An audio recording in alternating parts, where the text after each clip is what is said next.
کئی دفعہ سارا سینہ چھلنی ہوتا ہے، پر اس سینے چھلنی کرنے والوں کو بھی سینے سے لگانا پڑتا ہے، اس لیے کہ دل دریا سمندروں ڈونگے کون دلاں دیاں جانے، 14 طبق دلے دے اندر کہ تمبو وانگوں تانے، مشکل کام ہے استاد صاحب۔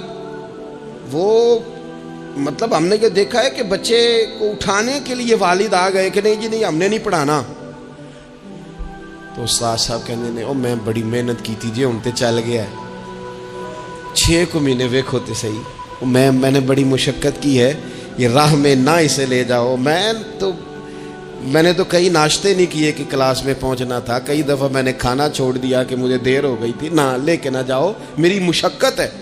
یہ میں آپ کو وہ والی مثالیں دے رہا ہوں جو صرف میرے اور آپ کے عقل کے قریب ہیں۔ جب تیری 20 غلطیوں سمیت تیرا والد، تیری ماں، تیرے مرشد، تیرے استاد، تیرے بزرگ، تیرا بڑا بھائی تجھے قبول کر لیتے ہیں نا، تو بس سمجھ لے یہ جتنا بھی پیار کرتے ہیں یہ سارا ایک قطرہ ہے، اور محبوب جو محبت کرتے ہیں اس میں سارے دریا سما جایا کرتے ہیں۔ رسول پاک جو پیار کرتے ہیں نا، نبی کریم جو محبت کرتے ہیں، حضور، اور حضور کو سب سے زیادہ غم کیا رہتا تھا؟ روزی روٹی کا نہیں، اس کا بھی بندوبست کیا، تعلیم و تعلم کا بھی بندوبست کیا۔ حضور کا سب سے بڑا احساس یہ تھا کہ میری امت دوزخ سے بچ جائے، جنت میں جائے، گمراہ عقائد سے باہر آئے، راہ حق انہیں نصیب ہو۔ اس کے لیے نبی پاک جد و جہد کرتے۔ حضور کو روڑے مارنے والے، پتھر مارنے والے، کانٹے بچھانے والے، گردن پہ اوجڑیاں رکھنے والے رات کو سکون سے سو جاتے، اور نبی پاک انہی لوگوں کے لیے رات کو ہاتھ اٹھا کے ہدایت کی دعائیں کرتے رہتے۔ وہ روڑے مار کے سو گئے جا کے، اور جس نے روڑے مارے وہ نبیوں میں رحمت لقب پانے والا، مرادیں غریبوں کی بر لانے والا۔ اور کسی نے کہا تھا لے کے پہلو میں غم امت نادار آئے، لے کے پہلو میں غم امت نادار آئے۔ وہ دیکھو امتی امتی کہتے ہوئے سرکار آئے، وہ دیکھو نا امتی امتی کہتے ہوئے، لے کے پہلو میں غم امت نادار آئے۔ حضور کے پہلو میں غم ہے امت، یا اللہ مہربانی فرما، یا اللہ مہربانی فرما۔ اور صبح قیامت بھی ہم سب لوگ نا لائق لوگوں سے اپنا تعلق بناتے ہیں۔ میں نے دیکھا ہے کہ ساری زندگی کا رشتہ ہے۔ وہ کسی نے کہا تھا کہ کوئی بندہ مجھے ایسا چاہیے کہ میں اس سے جھوٹ بھی بولوں تو وہ مجھ سے سچ بولے۔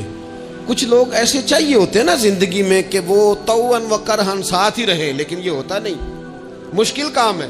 لوگ کہتے ہیں اگر لائق ہے تو میرا ہے، نالائق ہے تو پھر میرا، بنتے نہیں۔ یقین کریں آپ سے زندگی میں کوئی خطا ہو گئی کو آپ کا بننے کو تیار نہیں ہوتا، کہتا میرا نہیں تعلق بھائی، میں اس کے لین دین کا بالکل ذمہ دار نہیں، میرا اس کا کوئی رشتہ نہیں، تو جان یہ جان، کاٹ دیا۔ اور اگر گناہ ہو گیا، غلطی ہو گئی، انسان سے ہو جاتی ہے، اپنی ساری غلطیوں سمیت اپنے آپ سے پیار ہے، اور دوسرے سے ایک ہو جائے تو۔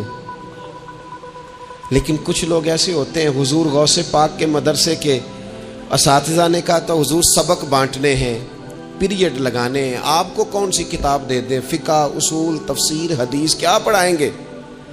تو آپ فرمانے لگے نہیں، تو مجھے سبق نہ کوئی دو، تم اس طرح کی تقسیم کرو کہ لائق بچے سارے تم رکھ لو، نالائق سارے مجھے دے دو۔ حضور علیہ الصلوۃ والسلام نے فرمایا قیامت کے دن جو بڑے بڑے گناہ گار ہوں گے نا، بڑے وہ میری چادر کے نیچے چھپے ہوئے ہوں گے۔ چور حاکم سے چھپا کرتے ہیں یا اس کے سوا، تیرے دامن میں چھپے چور انوکھا تیرا۔ اور حضور ہمارے وکیل نہیں، حضور ہمارے شفیع ہیں، حضور ہماری وکالت نہیں کریں گے، حضور ہماری شفاعت کریں گے۔ وکیل وہ ہوتا ہے جو کٹہرے میں کھڑا ہو کے جج صاحب سے کہتا ہے اس نے کوئی جرم نہیں کیا، بلا وجہ الزام لگایا گیا ہے، اس نے کوئی خطا نہیں کی، یہ ذاتی اناد پال رہے ہیں، یہ بندہ ہی بڑا اچھا ہے، یہ تو تھا ہی نہیں موقع پہ، اس نے تو کیا ہی کچھ نہیں، وکالت کرتا ہے اسے معاف کر دو، یہ وکیل ہوتا ہے۔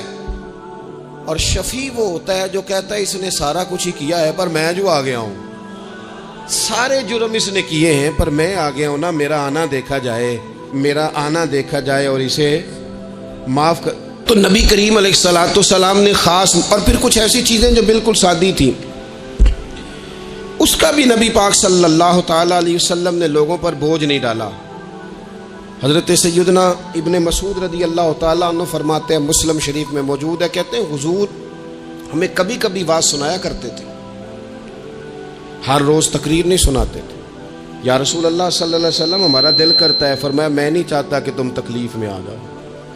حضور فرماتے ہیں میں لمبی نماز پڑھانا چاہتا ہوں، پیچھے سے کوئی بچہ رو پڑتا ہے، میں اللہ کی نماز مختصر کر دیتا ہوں۔ نبی پاک صلی اللہ تعالیٰ علیہ وآلہ وسلم کی عادت مبارکہ تھی، حضور سواری پہ چل رہے ہوتے تھے تو کوئی غلام ساتھ چلنا چاہتا تھا تو فرماتے تھے میرے ساتھ آ کے سواری پہ بیٹھ جا۔ یا رسول اللہ میں آپ کے ساتھ نہیں بیٹھ سکتا، میں تقاضا ادب ہے کہ میں آپ کے ساتھ نہ بیٹھوں۔ تو حضور فرماتے پھر واپس چلا جا، میری طبیعت گوارا نہیں کرتی کہ میں سواری پہ چلوں اور میرے ساتھ جو لوگ ہیں وہ پیدل سفر کریں۔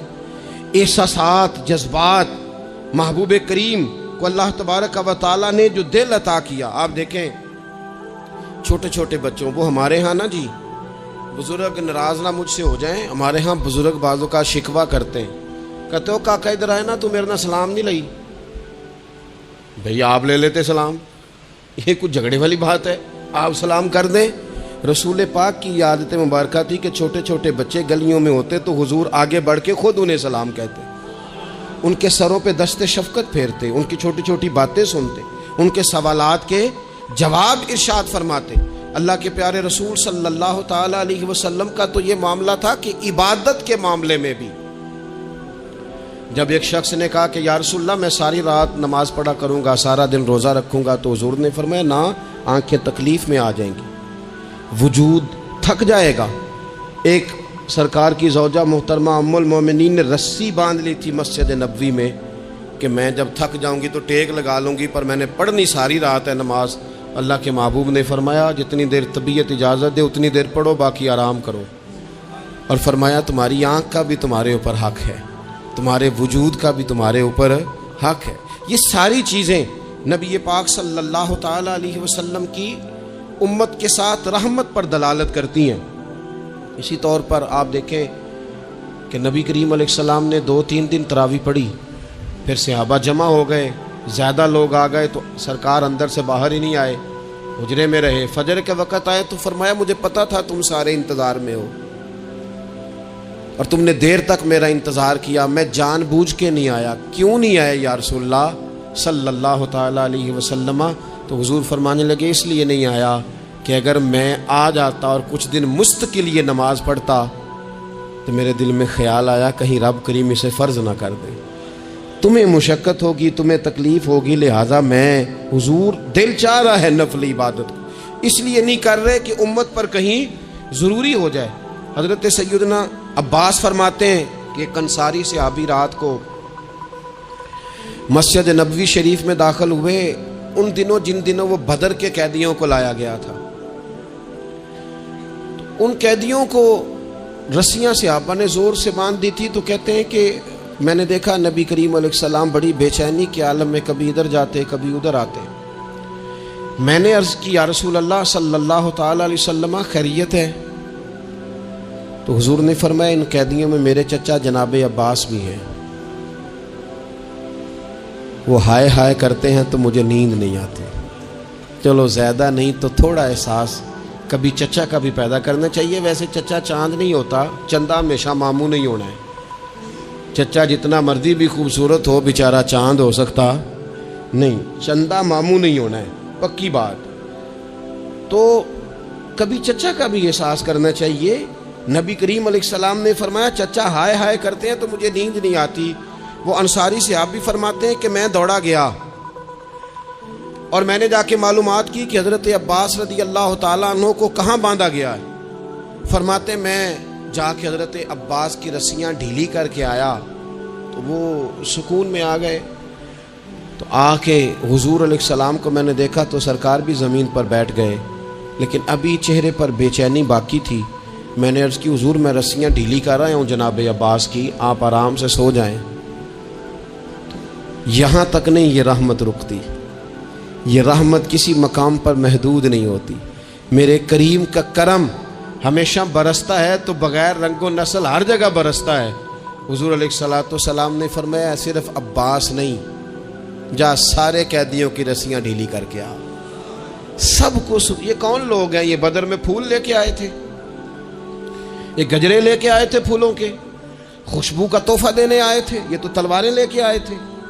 لیکن یہ اعزاز ہے میرے نبی پاک کا کہ اللہ نے حضور کو رحمت للعالمین بنایا ہے۔ دلوں کے اندر اتنی گنجائش رسول پاک نے پیدا کی، فرمایا سب کی رسیاں ڈھیلی کرو تاکہ میں آرام سے سو جاؤں۔ طبیعتوں کی سختی، مزاجوں کا تلخ پن، اپنی ذات کے خول میں بند ہو کے زندگی گزار دینے والے لوگ، اپنے آپ سے شروع ہو کر اپنے آپ پر ختم ہو جانے والا مزاج، جو میں سوچ رہا ہوں، جو میں دیکھ رہا ہوں، جو میری طبیعت فیصلہ کر رہی ہے، جس اینک سے میں معاشرے کو پڑھ رہا ہوں سارے معاشرے کو اسی طور پہ میں لے کے چلوں گا، یہ سوچیں درست نہیں۔ ہم نبی کریم علیہ السلام کے ماننے والے ہیں، ہمیں ان ساری باتوں کا خیال اور ادراک کرنا پڑے گا کہ جو ہمیں ہمارے رسول پاک نے سکھائی ہے۔ انسان پر بعض اوقات کچھ لوگ اس طرح کا بھی اس کے ساتھ رویہ اختیار کرتے ہیں کہ رد عمل کے طور پر کچھ کہنا پڑتا ہے۔ بعض لوگ سخت سست کہہ دیتے ہیں رد عمل کے طور پر، خود اس طرح کے نہیں ہوتے، لیکن تانگ آمد بجانگ آمد۔ تو ایک دفعہ جب بڑی سخت تکلیف دی کفار نے تو صحابہ نے عرض کی یا رسول اللہ ان کے لیے دعا کریں یہ تباہ ہو جائیں، تو محبوب نے خود ان لفظوں کے ساتھ جواب دیا، فرمایا اللہ نے مجھے لعنت ملامت والا نہیں بنا کے بھیجا، مجھے رحمت للعالمین بنا کے بھیجا۔ انہیں ہر وقت تانے دیتے رہنا، ہر وقت کھڑے رہنا، یہ دیکھیں نا میرے ملک کا ماحول کیا بنا ہوا ہے، رائے کا اختلاف ہی ہے نا، لیکن جو دھینگا مشتی روز ہوتی ہے اور جو دھما چوکڑی روز مچائی جاتی ہے، روز جو نئی سے نئی کہانی پنپتی ہے، ملک کے اندر کوئی شخص ایسا نہیں رہ گیا، کوئی ادارہ ایسا نہیں رہ گیا جس کے بارے میں ہمارے دل بالکل صاف ہو، اس لیے کہ ہم نے مزاج اس طرح کا بنا لیا ہے، ہم نے اینک اس طرح کی لگا لی ہے، لہجے اس طرح کے بنا لیے۔ حضور سید عالم علیہ السلام نے ایک دن فرمایا تھا مجھے کسی صحابی کے بارے میں کوئی بات نہ پہنچانا، کسی کی غلطی آ کے ڈائریکٹ مجھے نہ بتانا، میرے سامنے کچھ بھی ایسا نہ کرنا۔ یا رسول اللہ کیوں؟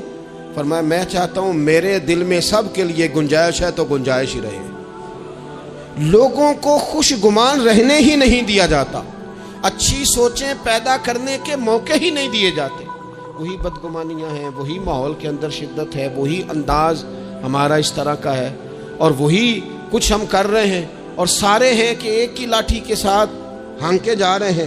خدا را چیزوں کو دیکھیں اور غور کریں کہ ہم نبی پاک صاحب الاولاق سید عالم صلی اللہ تعالی علیہ وسلم کے ماننے والے ہیں۔ پھر ایک اور بات، حضور کی رحمت چونکہ کامل ہے تو حضور علیہ السلام کا ایک طریقہ ہے، دنیا میں دو طرح سے لوگ اپنا آپ ثابت کرتے ہیں۔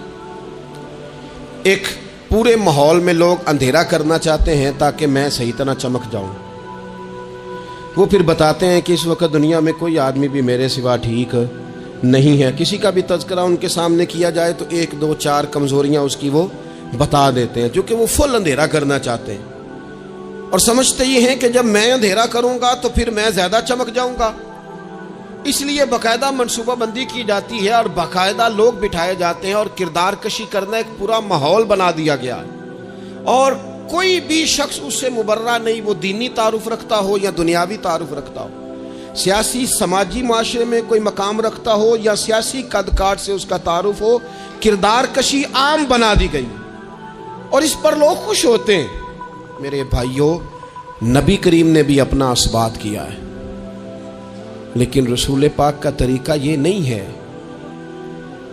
کہ کسی دوسرے کی نفی کر کے ہی اپنا اثبات ہوتا ہے۔ قرآن تو نبی پاک پہ نازل ہوا ہے نا، حضور قرآن لے کے آئے ہیں، پر اس قرآن میں تو حضرت موسیٰ کی تعریفیں بھی ہیں، حضرت عیسیٰ کے تذکرے بھی ہیں، جناب عیسیٰ کے معجزات بھی ہیں، اس میں تو حضرت نوح کا ذکر بھی ہے، اس میں تو حضرت آدم کا ذکر بھی ہے، اس میں تو حضرت یوسف علیہ السلام کے حسن و جمال اور کمال کے تذکرے، اس میں تو جناب لقمان حکیم کی حکمت اور دانائی کی بات ہے، اس میں تو حضرت خضر کا تذکرہ ہے، اس قرآن مجید کے اندر تو اولیاء اللہ کی شان ہے، اس میں تو ماں باپ کی فضیلت ہے، اس میں تو پڑوسیوں کی بات ہے، اس قرآن مجید نے تو غریب کی بات کی، یتیم کی بات کی، بیوہ کی بات کی۔ تو رسول کریم نے بتایا کہ دوسروں کو پیچھے کر کے اپنے آپ کو آگے نہیں کیا جا سکتا، تم سب کو ساتھ لے کے چلو، تمہیں اللہ امامت عطا فرما دے گا۔ حضور نے تعارف کرایا اپنی امت کو سارے نبیوں کا، رسولوں کا، حضور نے ان کے تذکرے کیے، احادیث میں ان کے تذکرے ہوئے، حضور نے ہر ایک کی شانیں بلند کر کر کے بیان کی اور فرمایا کسی نبی کی بات میرے ساتھ ملا کر اس طرح نہ کرنا کہ ان کی کسر شان ہو جائے معاذ اللہ، میرا اور اس کا تقابل اس طرح نہ کرنا کہ وہاں کسر شان۔ وہ کسی نے میرے اعلیٰ حضرت کے سامنے کہا تھا نا، شان یوسف جو دبی وہ بھی اسی در پہ دبی، تو اعلیٰ حضرت کہنے لگے حضور تو کسی کو دبانے آئی نہیں، یہ تو کیا بات کر رہا ہے، تو کہہ شان یوسف جو بڑی وہ بھی اسی در سے بڑی، یہ کہہ کہ نبی پاک تو عزتیں دینے آئے، ہر ایک کی قسمت میں حضور نے عزت لکھی۔ کہا باپ راضی ہو گیا تو رب راضی ہو گیا، فرمایا ماں کے قدموں کے نیچے جنت، بہنوں کی بیٹیوں کی پرورش جو کر کے آئے گا میرے ساتھ جڑ کے انگلیوں کی طرح جنت میں جائے گا۔ فرمایا تم میں سب سے بہتر وہ جو اپنے گھر والوں کے لیے، اپنی بیوی کے لیے بہتر، میں تم سب سے زیادہ اپنے گھر والوں کے لیے بہتر۔ فرمایا پڑوسی سے حسن سلوک کرنے والوں یاد رکھنا کہ اس کے تو حق اتنے زیادہ ہیں کہ ڈر ہے کہ کہیں وراثت میں شامل نہ کر دیا جائے۔ نبی پاک علیہ الصلوۃ والسلام نے فرمایا جو بی بی صرف حاملہ ہو، حاملہ، اسے رب کی بارگاہ میں اتنا ہی اجر ملتا ہے جتنا تلوار لے کے جہاد کرنے والے کو ثواب ملتا ہے، اور جب اس کے ہاں بچے کی ولادت ہوتی ہے اللہ اسے شہید جتنا درجہ دیتا ہے، اور جب وہ بچے کو دودھ پلاتی ہے تو ایک ایک گھونٹ کے بدلے رب غلام آزاد کرنے کا ثواب عطا کرتا ہے۔ یا رسول اللہ اسی کی صرف شان ہے؟ فرمایا نہیں، آدمی کے بال سفید ہو جائیں، مومن مسلمان سفید بالوں والا، اگر تم نے اس کی عزت کی تو سمجھ لینا تم نے اپنے رب کا احترام کیا ہے۔ یا رسول اللہ تاجر؟ تو فرمایا سچ بول کے تجارت کرنے والا تو قیامت میں نبیوں کے ساتھ ہوگا۔ یا رسول اللہ یہ عالم، یہ طلباء، یہ دور دراز سے آنے والے لوگ؟ تو محبوب نے فرمایا یہ تو کوئی ڈگری نہیں لیتے، پہلے دن ہی گھر سے نکلتے ہیں تو فرشتے پیروں کے نیچے پر بچھا دیتے ہیں۔ یا رسول اللہ وہ مزدور دیکھا، مزدور سڑکوں پہ بیٹھا، رول گئے لوگ اپنے مطالبات کے لیے احتجاج کرتے، وہ کسان دیکھے دنیا سو رہی ہے، ٹھنڈ میں جا کے فصلوں کو پانی دے رہے، وہ ہم نے مزدور دیکھے جن کے ہاتھوں پہ چھالے پڑ گئے، لوگوں کی انہوں نے بلڈنگیں کئی منزلہ بنا دی پر اپنے چھت سے پانی ٹپکتا روک نہ سکا۔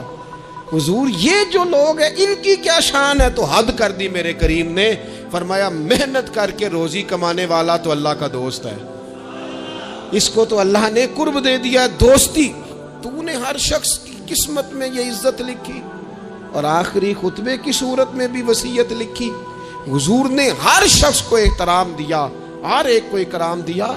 لوگوں کو پیچھے دھکیل کے قد اونچا نہیں ہوتا، بلکہ شمع سے جتنی مرضی شمعیں جل جائیں اس کی اپنی روشنی میں کبھی کمی نہیں آیا کرتی، بلکہ حد ہو گئی۔ ایک دن نبی پاک علیہ السلام نے حضرت جبریل امین سے پوچھ لیا، فرمایا جبریل سب کو میری رحمت سے حصہ ملا ہے، آپ کو بھی کوئی ملا ہے؟ ملا تو بتاؤ نا۔ تو حضرت جبریل عرض کرنے لگے حضور بالکل ملا ہے۔ کہا کس طرح؟ عرض کی یا رسول اللہ جب سے ابلیس کا انجام دیکھا تھا نا ڈر آتا تھا، خدا جانے خاتمہ کس طرح کا ہو، لیکن جب آپ آئے، قرآن آیا اور قرآن میں حضرت جبریل کا ذکر آیا تو فرماتے ہیں میں سمجھ گیا اب اللہ نے کرم کر دیا ہے، اب طے کر دیا ہے کہ جبریل امین علیہ السلام کے جو اعزازات ہیں وہ ہمیشہ اعزاز ہی رہیں گے۔ نبی پاک کی رحمت سے ہر شخص کو حصہ ملا، حتیٰ کہ کفار کو، مشرکین کو، منافقین کو۔ رسول پاک علیہ السلام ہر ایک کے لیے رحمت بن کے تشریف لا، یہاں تک کہ جانور بھی حضور کے پاس آتے تھے تو اپنے دکھ سنا جاتے تھے، حضور تو ان کو بھی تھپکیاں دیتے،